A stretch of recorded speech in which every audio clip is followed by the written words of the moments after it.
Imagine this scene. There's been an accident. Someone is hurt, and they are bleeding. In that chaotic, heart-pounding moment, a single question could mean the difference between life and death. Do you know how to tell if that bleeding is a minor issue, or a life-threatening emergency? Most of us hope we'll never have to face that moment. But knowing the answer isn't just for paramedics or doctors. It's for all of us. Because in an emergency, the first person on the scene is often the one who can save a life. And that person could be you. Today, we're going to cut through the confusion and give you a simple, powerful framework. We're going to talk about the two crucial ways to instantly tell if bleeding is life-threatening. This isn't about complex medical knowledge. It's about simple, observable signs that can help you make the right call, fast. First, let's be absolutely clear. If you ever see someone who is bleeding heavily, your very first action, before anything else, is to call for emergency help. In the United States, that's 911. Get professional help on the way immediately. The information in this video is to help you understand the severity of the situation while that help is en route. Okay, let's get into our framework. The two ways to tell if bleeding is critical are all about how the blood is flowing, and how much blood is being lost. Let's start with the first one. How is the blood flowing? Not all bleeding is created equal. I want you to picture 3 different ways water can come out of a pipe. First, you have a slow leak, an oozing.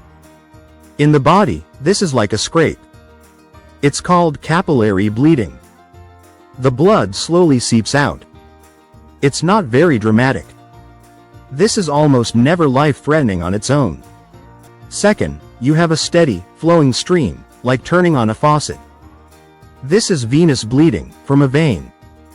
It can be serious, and it can look like a lot of blood, but the flow is constant and smooth. It needs attention and pressure, for sure. But the third one, this is the one you need to watch for. This is the sign of a true crisis. It's when the blood isn't flowing, it's spurting. Imagine a hose that's been cut, and with every pulse of the water pump, a jet of water shoots out. Spurting blood is arterial bleeding.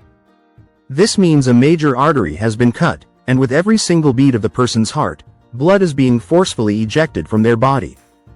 This is the most dangerous type of bleeding because the blood loss is incredibly rapid. If you see blood pumping or spurting in rhythm with a heartbeat, you are looking at a life-threatening injury.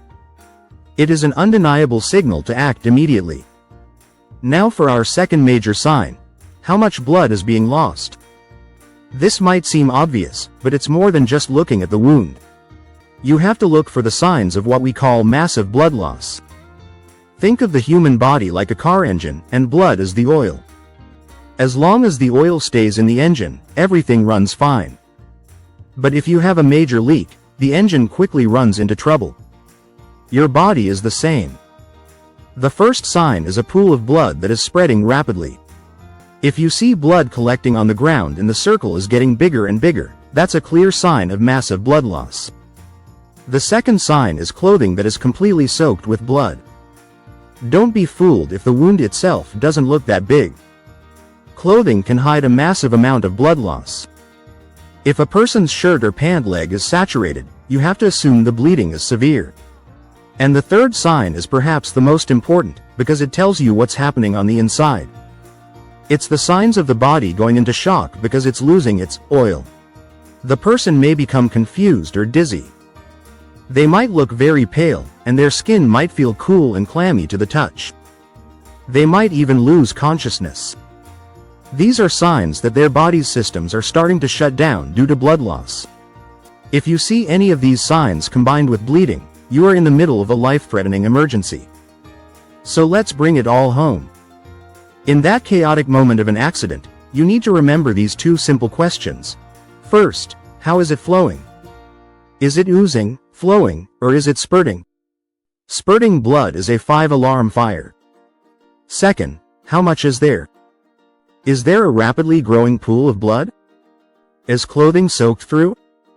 And is the person showing signs of confusion or paleness? This knowledge isn't meant to scare you. It's meant to empower you. Recognizing these signs allows you to tell the 911 operator exactly what is happening, and it tells you that actions like applying direct pressure are not just helpful, but absolutely critical. Knowing what to look for transforms you from a bystander into a first responder. It gives you the clarity to act decisively in a moment of crisis. And that clarity, that action, could be the one thing that saves a life.